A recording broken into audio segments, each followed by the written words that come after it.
ಮೆಲ್ಲನೆ ಕರೆಯುತ್ತಿದ್ದ.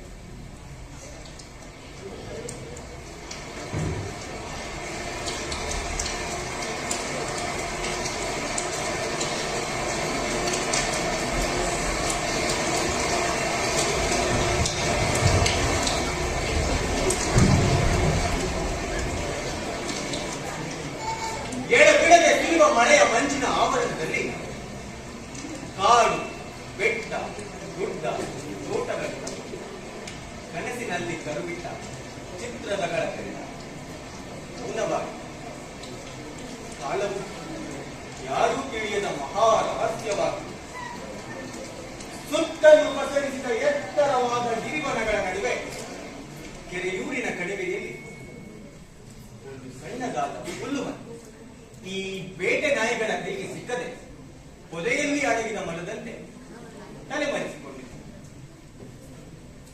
ಆಗೋ ಅಲ್ಪೇಕದ ರಂಗ ದಿನವೆಲ್ಲ ಗದ್ದೆಯ ಅಂಚನ್ನು ಕೆತ್ತಿ ಕೆತ್ತಿ ಸುಸ್ತಾಗಿ ಹೆಗಲ ಮೇಲೆ ಆರೆ ಹಾಕೊಂಡು ತನ್ನ ಮನೆಗೆ ಬರ್ತಿದ್ದಾನೆ.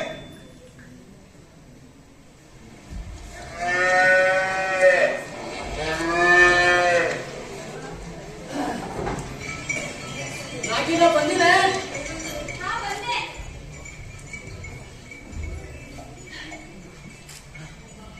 ಕೂಡ್ಕಾನೆ ನೀಟ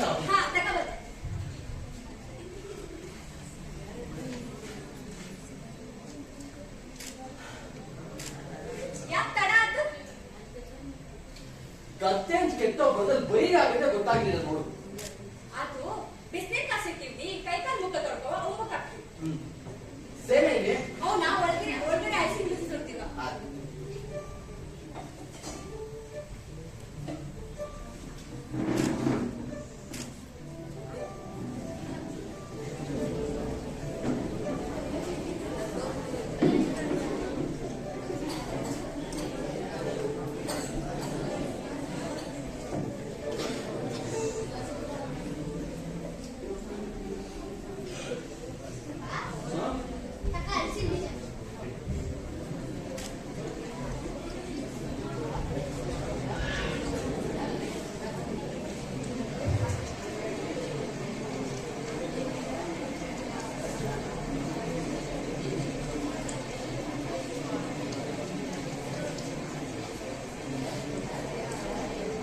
ನಮ್ದು ಬಡ ಕುಟುಂಬ, ವಾಸ ಮಾಡಕ್ಕೆ ಸಣ್ಣದೊಂದು ಹುಲ್ ಮನೆ, 4-5 ಅಂಕಣದ್ದು. ನನಗೊಂದು 7-8 ಕಾಲ್ನಡಿಗೆ ಅಂದ್ರೆ 2 ಎಮ್ಮೆ, 4 ದನ ಮತ್ತು 2-3 ಸಣ್ಣ ಕರುವದೆ.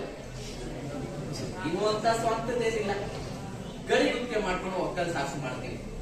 ಆದ್ರೂ ಹೊಟ್ಟೆಗೆ ಏನು ಕಾಸಿಲ್ಲ, ಮಸ್ತ್ ದುಡ್ಕೊಂಡು ನೆಮ್ಮದಿಯಾಗಿದ್ದೀನಿ.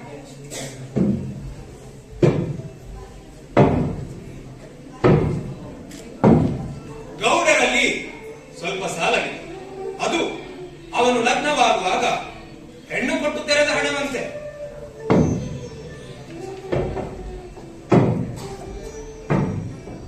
ಅವನಿಗೆ ನೆರೆಹೊರೆಯವರು ಯಾರು ಹತ್ರದಲ್ಲಿರ್ಲಿಲ್ಲ. ಸುಮಾರು 3 ಮೈಲಿ ಒಂದು ಬೆಟ್ಟ ದಾಟಿದ್ರೆ ಅಲ್ಲಿ ಜೋಕಿ ಮನೆ ಎಂಬ ಒಂದು ಮನೆ ಇತ್ತು.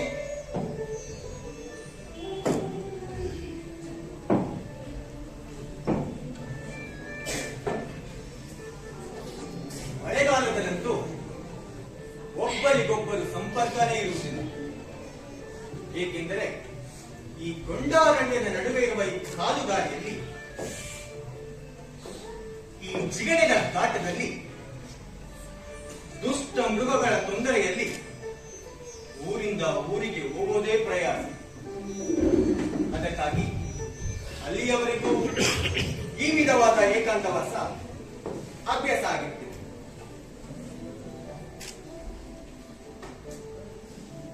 ಗಂಡ ಹೆಂಡರಲ್ಲಿ ಏನೇನೋ ಮಾತುಕತೆಗಳಾದವು. ಅಷ್ಟರಲ್ಲಿ ಕತ್ತಲಾಯಿತು. ನಾಗಿ ಹೊಟ್ಟೆ ಹಸಿದಿದೆ, ಉಂಬುಕತ್ಯಾ? ನಾಗಿ ಸೇನಾ ಚಿಮ್ನಿ ತಿಪ್ಪತ್ತ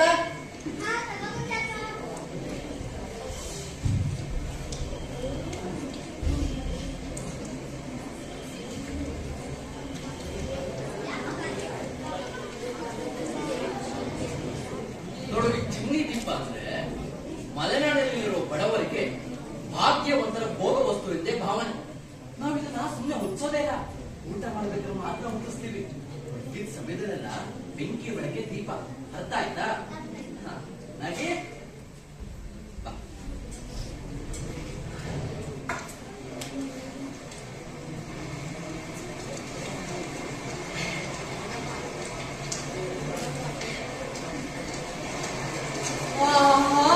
ರೊಟ್ಟಿ, ಮೀನ್ ಪಲ್ಯ ಜೊತೆ ಪಗಡೆ ಕಳ್ಳು.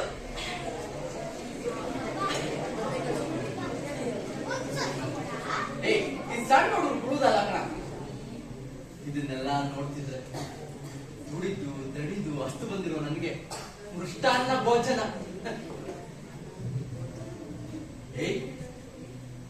ನಾ ಇನ್ನು ಬಳ್ಳೆ ಕೈಯೇ ಹಾಕಿಲ್ಲ, ಹಾಳೆ ಎದ್ದು ತಿಳಿಸ್ಬಿಡ್ಯಾ? ನನಗೆ ಯಾವಾಗ್ಲೂ ನಿಮ್ ಬಳ್ಳಿ ಎತ್ತಿದ್ದೆ ಅಭ್ಯಾಸ.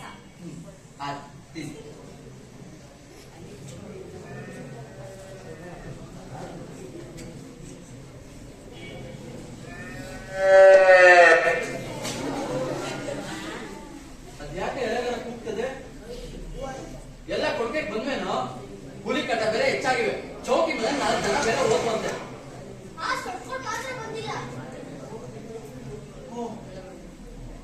ಅದಕ್ಕೆ ಎಳೆಗಾರ ಕೂಗ್ತದೆ. ನಾನು ಸುತ್ತಮುತ್ತ ಎಲ್ಲ ಹುಡುಕ್ತೆ, ಎಲ್ಲೂ ಕಾಣ್ಲಿಲ್ಲ. ಆ ಕರು ಬೇರೆ ಏನೋ ಕಾಯಿಲೆ, ಮಲ್ಗಿತವಿಂದ ಹೇಳೋದೇ ಇಲ್ಲ, ಏನ್ ಕೊಟ್ಟು ತಿನ್ನೋದಿಲ್ಲ. ನಾ ಬಂದ್ಕೊಳ್ಳೆ ಸೊಪ್ಪು ಬಂದಿಲ್ಲ ತಗೊಂಡ್ ಮಾತಾಡಿದ್ರೆ ನಾವು ಹುಡುಕ್ತಿಲ್ಲ ಆಗಿತ್ತ. ಈಗ ಇಲ್ಲಿ ಅಂತ ಹುಡುಕ್ತಿ ಜೋರ್ ಮನಗ ಆಚೆ ಕಾಲು ಹಿಡುತ್ತಾಗ ಹಾಳೆ ನಿಮಗೆ ತಾಳಿ. ನಾ ಬಂದ್ಕೊಂಡು ಹೇಳಿದ್ರೆ ಸೊಪ್ಪೆ ಸೊಪ್ಪು ಕೊಟ್ಟೆ ಇರ್ತಿತ್ತು. ಇನ್ನೆಲ್ಲ ನಮ್ಗೆ ಇರ್ತೀನಲ್ಲ.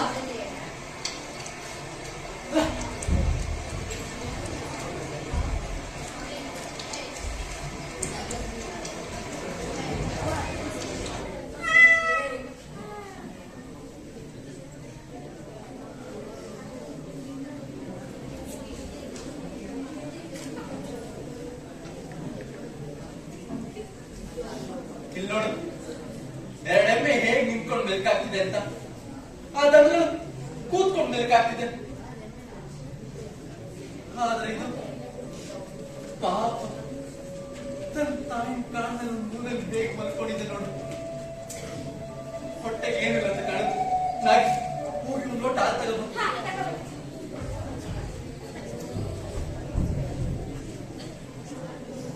ಎಮ್ಮೆ ಎಲ್ಲಾದ್ರೂ ಇಲ್ಲ ನಾಗಿ ಬಾಗಿಲು ಮೇಲೆ ನೋಡ್ತಿದ್ದು.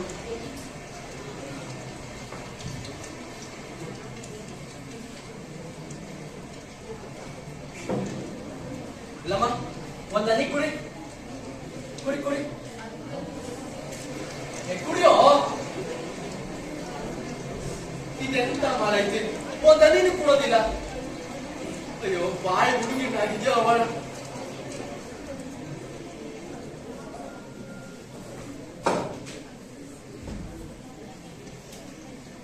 ಇದಕ್ಕೆಲ್ಲ ಹೊಟ್ಟೆ ಪರಿಹಾರ ಹೋಗಿ ಹೊಡ್ಕೊಂಡ್ ಬರೋದೇನು?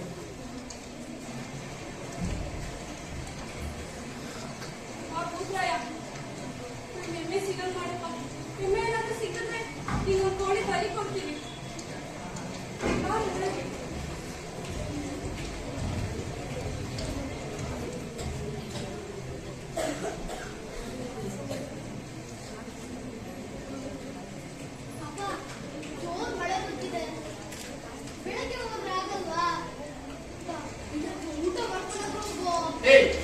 ನಿಮಗೆ ಗೊತ್ತಿಲ್ವಾ ಕಾಲ್ನಡಿಗೆ ನನಗೆ ಜೀವ ಅಂತ? ನನ್ನ ಸುಖಕ್ಕಿಂತ ಅವ್ರ ಸುಖನೇ ನನಗೆ ಹೆಚ್ಚು. ಅವ್ರಿಗಾಗಿ ನಾನು ಅನ್ನಲ್ಲಿ ಬಿಟ್ಟು ಕೆಲಸ ಮಾಡ್ತೀನಿ.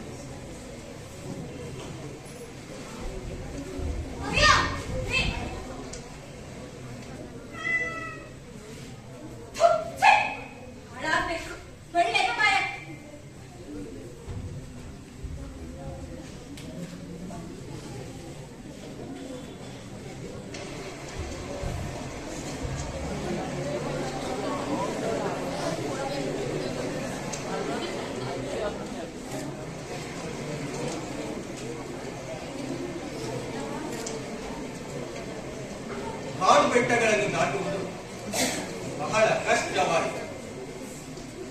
ಜಿಗಣೆಗಳು ಅವನ ಕೈಕಾಲುಗಳನ್ನು ಮುತ್ತಿ ನೆತ್ತರವನ್ನು ಹೀರುತ್ತಿದ್ದವು. ಮನೆಯಿಂದ ಬಹುದೂರ ಬಂದ ರಂಗ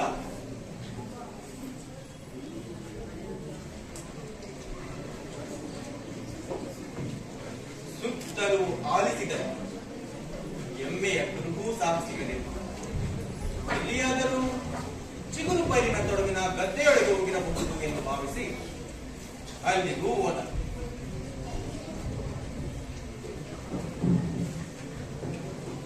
ಮಳೆ ಬಲವಾಗಿ ಸುರಿಯುತ್ತಿದ್ದರಿಂದ ಗುಂಡಿ ಉರಿಯುವುದೇ ಕಷ್ಟವಾಯಿತು. ಒಂದು ಸಾರಿ ನಂದಿ ಹೋಗಲು, ಮತ್ತೊಂದು ಸಾರಿ ಹಿಂದಕ್ಕೆ ಮುಂದಕ್ಕೆ ಬೀಸಲು ಮುಸುಕಾಗಿ ಕಾಣುವುದು. ಈಗ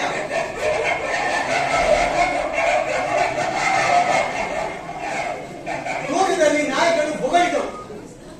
ಹೋಗಿ ನೋಡಲು ಪೈರನ್ನು ಹಾಳು ಮಾಡಲೆಂದೇ ಬಂದಿದ್ದ ಒಂದು ಬಂಡಿಗ ಹಂದಿ ಕೂಕ್ಕರಿಸುತ್ತಾ ಓಡಿತು. ಆಳ ತಂದಿ ರಂಗ ನಿರಾಸೆಯಿಂದ ಹಿಂತಿರುಗಿ ಚೌಕಿಯ ಮನೆ ಬಳಿ ನಡೆದರು.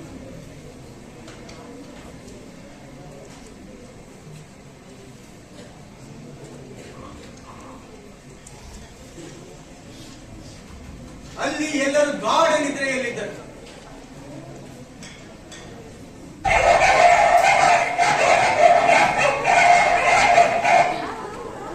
ಅವನ ನಾಯಿಗಳಿಗೂ ಇವನ ನಾಯಿಗಳಿಗೂ ಬಹಳ ಕಿತ್ತಾಟವಾಗಿ ಆ ಗಲಭೆ ಸುಬ್ಬೆ ನಾಯಕರನ್ನು ಎಬ್ಬಿಸಿತು.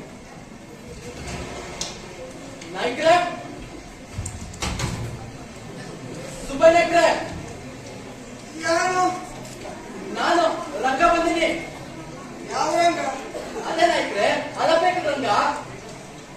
ಯಾವಾಗಿವ ಅಲ್ಲ ತಾನೇ ಮತ್ತೆ? ಅಲ್ಲ ನಾಯ್ಕರೇ, ಬಂದೆ ಬಂದೆ.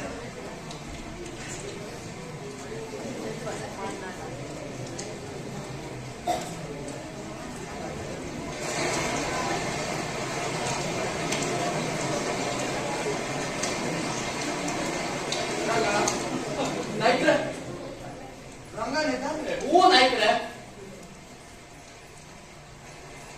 ಇದೇನ ರಂಗ? ಇಷ್ಟೊತ್ತಲ್ಲಿ? ನಾಯ್ಕರೇ, ನಮ್ಮ ಎಮ್ಮೆ ಒಂದೆಲ್ಲ ತಪ್ಪಿಸ್ಬಿಡಿ. ಎಷ್ಟು ಹುಡುಕರು ಸಿಗ್ಲಿಲ್ಲ. ಒಂದು ತಾನೇ ಕರು ಹಾಕಿದೆ. ಪಾಪ ಏನಾಗಿಲ್ಲ, ಓಡಾಡ್ತೀನಿ. ಅದಕ್ಕೆ ಎಮ್ಮೆ ಹುಡುಕ್ತಾ ಇದ್ದ ಕಡೆ ಬಂದೆ. ಅಯ್ಯೋ ನೀನು ಹುಚ್ಚಾರಾಗ. ನೀನೇನ ಬಂದಿರೋದು ಈ ರಾತ್ರಿ ಎಮ್ಮೆ ಹೋಗ್ಕೊಂಡು ಇವತ್ತು ನೋಡಂತದ್ದು? ಯಾವ ಗಳಿಗೆ ಹೇಗಿರು ರಣ ಪಿಶಾಚಿಗಳು ನೋಡಕ್ಕಾಗಲ್ಲ. ಅದೇನ್ ಸರಿ ಒಬ್ಬಿದ್ಯೋ. ಬಾ ಬಾ ಒಳಗೆ.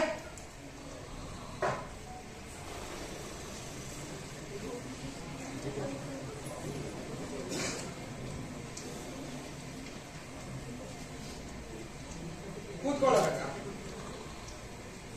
ಬೇಜಾರಾಗಬೇಡ ಕಣ. ದೇವ್ ಒಪ್ಪಿಸಿ ಹಚ್ಚಿ ಅಂತೀರೇನೋ ಅಂತ.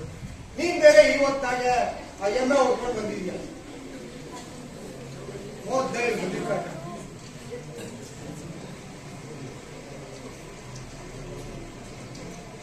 ಹೋಗ್ಲಿ ತಗೋ, ನೀನೊಂದು ಕವರ್ ಹಾಕು.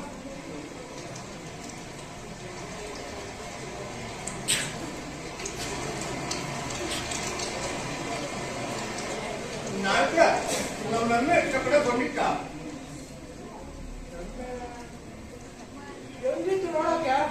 ಸೊಟ್ಕೊಡು. ಆಯನೇ ಕಾಸು ಇತ್ತು. ಮಧ್ಯಾಹ್ನ ಒಂದು ಎಮ್ಮೆ ಬಂದಿತ್ತು. ನಾವು ರಾಮನ್ ಕೇಳ್ತೀವಿ. ರಾಮು,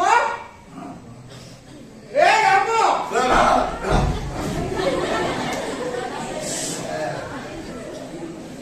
ಏನಪ್ಪಯ್ಯ? ಮಧ್ಯಾಹ್ನ ಒಂದು ಎಮ್ಮೆ ನೋಡ್ದಲ್ಲ. ಯಾವೆಮ್ಮೆ? ಅಯ್ಯ ಬೇಡ, ಆಗೂರು ಕಡೆಯಿಂದ ಬಂತು ನೋಡು. ಆಯಮ್ಮೆನ ಕಿರಣ್ ಕೆರೆ ಕಡೆ ಹೋಯ್ತು ಕಣಪ್ಪಯ್ಯ. ಸರಿ ಡಾಕ್ಟರ್, ನಾನು ಬರ್ತೀನಿ. ಹುಷಾರ್ ಮಾಡೋರಲ್ಲ.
ಕಾಲದಲ್ಲಿ ಹಿಂಗಿರ್ಲಿಲ್ಲ.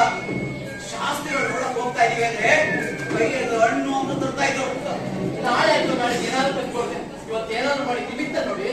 ಹಾ ಹೋಗ್ತೋ ಬಂದೆ.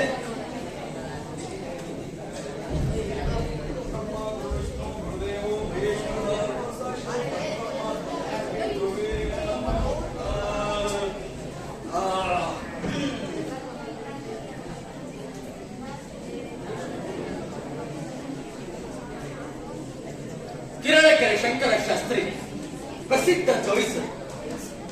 ಸುತ್ತಮುತ್ತ ಊರಿನಲ್ಲಿ ಯಾರಿಗೇ ರೋಗ ಬಂದರೂ ಶಾಸ್ತ್ರಿಗಳ ಬಳಿ ಹೋಗಿ ನಿಮಿತ್ತ ನೋಡಿಸುತ್ತಾರೆ. ಅವರ ಕಾಯಿಲೆಗೆ ಕೆಂಪು ಚೋಳಿಯ ಕಾಟ, ಮಾರಿಯ ಕಾಟ, ಮುರ್ಸೆ ಮರದ ಭೂತದ ಹೊಡೆತ, ಹೀಗೆ ಸೂಕ್ಷ್ಮ ಕಾರಣಗಳನ್ನು ಹುಡುಕಿ ಅದಕ್ಕೆ ಪರಿಹಾರವಾಗಿ ಕೋಳಿಯನ್ನಾಗಲಿ ಕುರಿಯನ್ನಾಗಲಿ ಬಲಿ ಕೊಡಬೇಕು ಎಂದು ಹೇಳಿ ಕಳಿಸುತ್ತಾರೆ. ಶಾಸ್ತ್ರಿಗಳ ನಿಮಿತ್ತದಿಂದ ರೋಗ ಗುಣಮುಖವಾಗದ ರೋಗಿ ಮರಣೋನ್ಮುಖವಾಗಿ ಆಸ್ಪತ್ರೆಗೆ ಹೋಗುತ್ತಾನೆ. ಪ್ರಾಣ ಹೋದರೆ ಡಾಕ್ಟರ್ ಮೇಲೆ ಬಹಳ ದೂರು. ಕನಕಗಳು ಮಾಯವಾದರೆ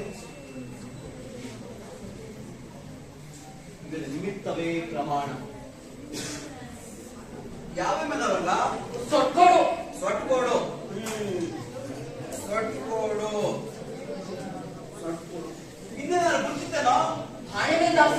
ಅಣೆಮೇಲ್ ದಾಸ ಅಣೆಮೇಲ್ ದಾಸ. ಕಾಣ್ತಾ ಇದೆ ಕಾಣ್ತಾ ಇದೆ ತಡಿ.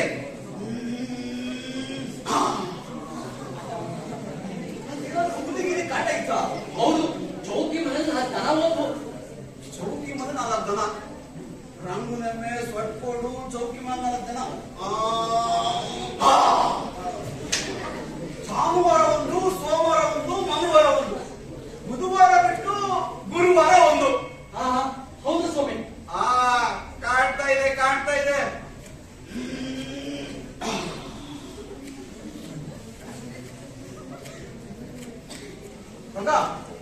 ಒಂದು ಕೆಂಪು ಚೌಡಿಯ ಕಾಟವಿದೆ.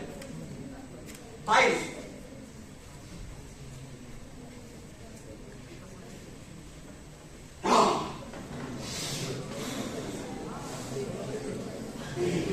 ತಗೋ. ಇದನ್ನ ಕೊಟ್ಟಿಗೆ ಇಟ್ಟು ಪೂಜೆ ಮಾಡು. ನೋಡು, ನಿನ್ನೆ ಬದುಕಿರ್ಬೋದು. ಎಲ್ಲ ಕೆಡ್ಸ್ಕೋಬೇಡ, ಎಲ್ಲ ಒಳ್ಳೇದಾಗುತ್ತೆ.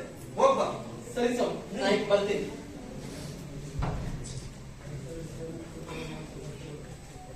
ಒಂದು ವೇಳೆ ಎಮ್ಮೆ ಸತ್ತು ಕೊಳೆತು ಹುಳುವಾಗಿದ್ದರೆ ಅದರ ಮೇಲೆ ಜೀವವಿದ್ದ ಕ್ರಿಮಿಗಳು ಇರುವುದರಿಂದ ನಿಮಿತ್ತದಲ್ಲಿ ಜೀವ ಆಡುತ್ತದೆ ಎಂದು ಹೇಳಿ ತಪ್ಪಿಸಿಕೊಳ್ಳುತ್ತಾರೆ.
ನಮ್ಮ ಎಮ್ಮೆ ಎಲ್ಲೂ ಕಾಣ್ತಿಲ್ಲ ಅಂತ ನಿಮಿತ್ತ ತೋರಿಸೋಣ ಅಂತ ಬಂದಿದ್ದೆ.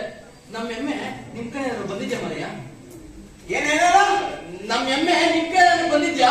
ಎಮ್ಮನ ಏನು ಮಾಡಪ್ಪ ನನಗೆ ಗೊತ್ತಿಲ್ಲ. ಸೊಟ್ಟೋಡು ಹಣೆ ಮೇಲೆ ದಾಸಿ ಇತ್ತ ನೋಡಿದ್ದೇನೋ. ಅಯ್ಯೋ, ನೀನ್ ಸೊಟ್ಕೊಂಡು ಮನೆ ಆಡಾಯ್ತು. ನಮ್ ನಾಗಕೊಂಡಿದ್ರಲ್ಲ, ಅವ್ರ ಕಿರಿ ಮಗನಿಗೆ ಏನೋ ಹುಷಾರಿಲ್ವಂತೆ. ಅದಕ್ಕೆ ಶಾಸ್ತ್ರಿಗಳ ಹತ್ರ ಆನಂತರ ತಾಯ್ದೆ ಕೆಳಗೆ ಕಳ್ಸೋರೆ. ಸೇವ ನಮ್ದೇನೋ ನನ್ನ ಟೆನ್ಷನ್. ನೋಡ್ರಂಗ ಎಮ್ಮೆ ಅಂತ ಅಲ್ವಾ? ಅದು ಯಾವ್ದೋ ಒಂದು ಎಮ್ಮೆ ಕಣ, ಹಾಲು ಕೊಡ್ತಾ ಇಲ್ಲ ಅಂತ ಹೇಳಿ ಅದ್ರ ಕಾಲು ಕಟ್ಟಾಕಿ ಎಲ್ಲ ಈ ಚಿತ್ರ ಹಿಂಸೆ ಕೊಡ್ತಾರೆ. ಹೋಗು ಬಂದಿನ್ ನೋಡು. ಏನ್ ಹೇಳ್ತಾ ಇಲ್ಲ? ಸರಿ ಅಂತೆ, ಹೋಗು ನೀನು. ಅಮ್ಮ ಹೆದರ್ಕೋಬೇಡ ಮಗ, ಹೆದರ್ಕೋಬೇಡ ಮಗ, ಬೇಗ ಹುಷಾರಾಗ್ತೀನಿ. ನೋಡು ನೋಡು, ನಾ ಇದ್ದೀನಿ, ನಿಮ್ಮ ಅಣ್ಣ ಇದ್ದಾನೆ, ಬೇಗ ಹುಷಾರಾಗ್ತೀಯ ಮಗ. ನಮ್ ನಾಗಣ್ಣ ಗೌಡ್ರ ಮನೆದ್ರೆ ಹೆಂಗಿರ್ತಾ ಇತ್ತು. ಬಡವರಿಗೆಲ್ಲ ಹೊಟ್ಟೆ ತುಂಬಾ ಊಟ ಹಾಕೋರು. ಪಾಪ ಅಂತವ್ರಿಗೆ ಹಿಂಗಾಗ್ಬೇಕಾ? ಕಿರಿ ಮಗ ವಾಸುಗೆ ಅದೇನೋ ಕಾಯಿಲೆ ಅಂತೆ, ಏನ್ ಕೊಟ್ರು ತಿನ್ನೋದೇ ಇಲ್ಲ ಅಂತೆ. ಹಿಂಗಾಗ್ಬಾರ್ದಿತ್ತು ಕಣ. ಅದ್ ಬಿಡು. ಅಲ್ಲಿ ನೋಡು ರಂಗ, ಗೌಡ್ರ ಮುಂದೆ ಮಾತಾಡಕ್ಕೆ ಎದುರ್ಕೊಂಡು ಒಳ್ಳೆ ಈ ತರ ಕುಂತ್ಕೊಂಡವ್ರೆ. ಕಿರ ಯಾವಾಗ್ಲೂ ಬರೀ ತಮಾಷೆನೇ ಆಗ್ತಿದ್ದು. ಪಾಪ ವಾಸುಗೇನೋ ಕಾಯಿಲೆ ಅಂದ್ರೆ ತಮಾಷೆ ಮಾಡ್ಕೊಂತ ಕೂತವ್ನಿದ್ದೀನಿ. ನಮ್ ನಾಗಣ್ಣ ಗೌಡ್ರ ಮನೆಂದ್ರೆ ಹೆಂಗಿರ್ತಾ ಇತ್ತು. ಆದ್ರೆ ಈಗ ಸುಖ, ಶಾಂತಿ, ನೆಮ್ಮದಿ ಯಾವುದು ಸುಳಿನೇ ಇಲ್ಲ. ಅಮ್ಮ ಮಗ, ಮಗ ಹೆದರ್ಕೋಬೇಡ ಮಗ.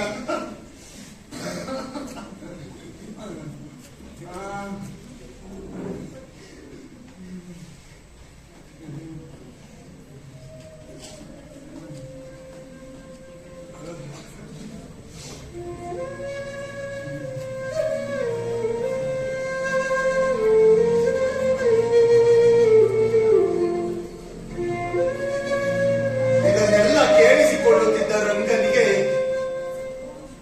ಬಹುದೂರದಲ್ಲಿ ತನ್ನ ತಾಯಿಯನ್ನು ಕಳೆದುಕೊಂಡ ಎಳೆಬರುವಿನ ನೆನಪಾಯಿತು.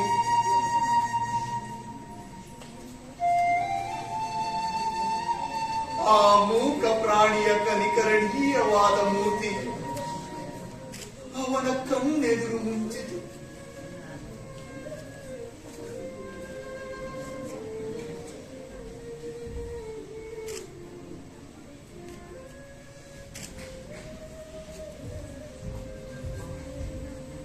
ಅದರ ಆರ್ಥನಾದವು ಬಹುದೂರದಲ್ಲಿ ಕೇಳಿಸಿತು.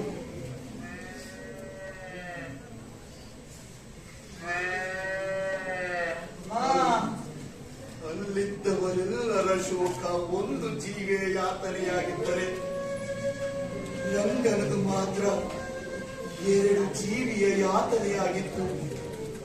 ಅಮ್ಮ ಮಗ, ಹೆದರ್ಕೋಬೇಡ ಮಗ. ಒಬ್ಬಯ್ಯ ಸುಮ್ಮನೆ ಶಾಸ್ತ್ರಿಗಳ ಹತ್ರ ನಿಮಿತ್ತ ಕೇಳಕ್ಕೋದ್ರೆ ಇನ್ನೂ ಬಂದಿಲ್ಲ. ಅದೇನು ಅಂತ ವಸಿ ನೋಡ್ಕೋಬಾರ್ದ? ಸರಿ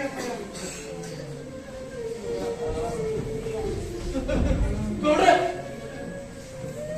ಏನೋ ರಂಗ, ನಮ್ ಎಮ್ಮೆ ತಗೊಂಡ್ಬಂದು ನಿಮ್ ಕೊಟ್ಟೆ ಕಟ್ಟಿದಿರಂತಲ್ಲ. ಓ, ಆ ಎಮ್ಮೆ ನಿಂದು ದೊಡ್ಡ ನೋಡಿದೀನಿ ಅದನ್ನ. ನಿಮ್ ತಮ್ಮ ಅದೆಲ್ಲ ಮಾಡಕ್ ಹೋಗ್ಬೇಡಿ. ನಿನ್ನ ಎಮ್ಮೆ ಏನ್ ಮಾಡಿದೆ ಗೊತ್ತೇನೆಯಾ? ನಮ್ ತೋಟಕ್ಕೆ ನುಗ್ಗಿ ಬೆಳೆ ಏನು ಹಾಳು ಮಾಡೋದಂದ್ರೆ ನಮ್ಮ ಬಾಳೆ ಗಿಡ ತೋಟ ಎಲ್ಲ ಹಾಳು ಮಾಡಿದೆ. ಇದೆಲ್ಲ ದಂಡ ಯಾರು? ನಿಮ್ಮಪ್ಪ ಕೊಡ್ತಾನ? ಗೌಡ, ಇದು ಕಿತ್ತ ಬಿಟ್ಬಿಡಿ, ಇನ್ಯಾವತ್ತೂ ಈಗ ಆಗುದಿಲ್ಲ. ಅದೊಂದು ಹೋಯ. ಏ ಒಬ್ಬಯ್ಯ, ಏನೊಂದು ಗಲಾಟೆ? ಅದೇ ಅಪ್ಪ, ಮಧ್ಯಾಹ್ನ ಒಂದು ಎಮ್ಮೆ ಬಂದಿತ್ತಲ್ಲ, ಅದು ರಂಗಂದಂತೆ. ಸರಿಯಾ, ರಂಗಿನ ಒಳಗೆ ಕಳಿಸು. ಅಪ್ಪಯ್ಯ ಕರೀತಾವ್ರೆ, ಹೋಗೋಳಿಗೆ.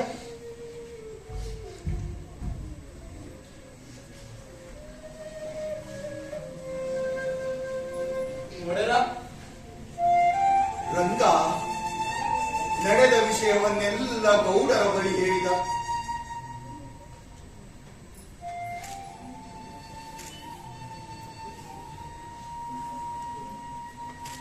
ಅಪ್ಪಯ್ಯ, ಮಗ ಪಾಪ ಎಳೆಗರು ರಂಗಯ್ಯನ್ಗೆ ಅವನೆಮ್ಮೆನ ಹೊಡ್ಕೊಂಡು ಹೋಗೋದಕ್ಕೆ ಕೇಳು. ರಂಗ, ನೀನೆಮ್ಮೆನ ಹೊಡ್ಕೊಂಡು ಹೋಗು.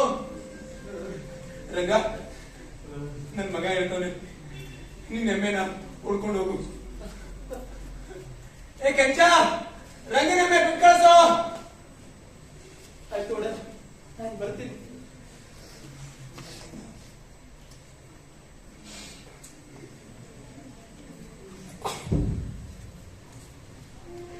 ದೇವ್ರೆ, ಇವನ್ನ ಆದಷ್ಟು ಬೇಗ ವಾಸಿ ಮಾಡಿ.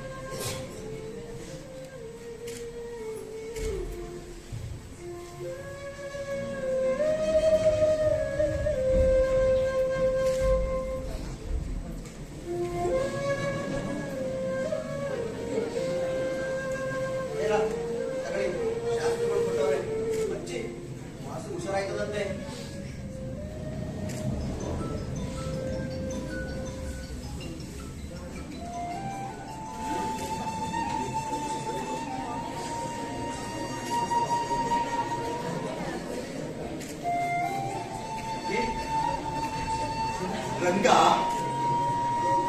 ಎಮ್ಮೆಯನ್ನು ಹೊಡೆದುಕೊಂಡು ಕೆರೆಯೂರಿನ ಕಡೆ ನಡೆದ. ಅಲ್ಲಿ ಕರುವಿಗೆ ನಿಲ್ಲುವ ತ್ರಾಣ ಸಹ ಇರಲಿಲ್ಲ. ಉಸಿರಾಡುವುದರಿಂದ ಮಾತ್ರವೇ ಅದಕ್ಕೆ ಜೀವವಿದೆ ಎಂದು ತೋರುತ್ತಿತ್ತು. ರಂಗ ಕರುವನ್ನು ಎತ್ತಿಕೊಂಡು ಮುನೆ ಉಳಿಸುವಂತೆ ಮಾಡಿದ. ಅವನು ಕೈ ಬಿಟ್ಟ ಕೂಡಲೇ ಕರುವು ತೊಪ್ಪನೆ ಕೆಳಗೆ ಬಿದ್ದು ಬಿಟ್ಟಿತು.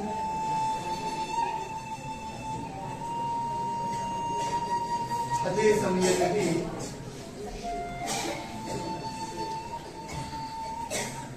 ನಾನೂರು ನಾಗಣ್ಣಗೌಡರು ಸಾಯುತ್ತಿದ್ದ ವಾಸುವಿನ ತಲೆಯ ಮೇಲೆ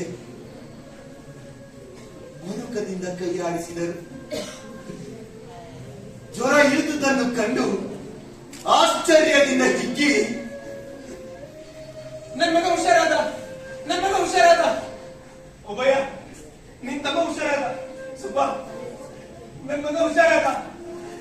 ನಾನು ಹೇಳಿಲ್ವಾ, ನಮ್ ಶಾಸ್ತ್ರಿಗಳ ನಿಮಿತ್ತ ಸುಳ್ಳಾಗಲಿಲ್ಲ. ನನ್ ಮಗ ಹುಷಾರಾದ. ಹೌದು ಒಳ್ಳೆಯದೇ, ಶಾಸ್ತ್ರಿಗಳ ಮಾತು ನಿಜ ಆಯ್ತು. ನನ್ ಮಗ ಹುಷಾರಾದ. ಮಗ ಮಾರದ ಕೆರೆಯೂರಿನಲ್ಲಿ ತನ್ನ ಮುದ್ದು ಕರುವನ್ನು ಮೂಸು ನೆಕ್ಕುತ್ತಿದ್ದ ಆ ಮೂಕ ಪ್ರಾಣಿಯ ಆನಂದ ಆಶೀರ್ವಾದ ವಿಭೂತಿ ಇದನ್ನಾಲಿಸಿ ಶ್ರೀಮನ್ ಮೂಕವಾಗಿತ್ತು.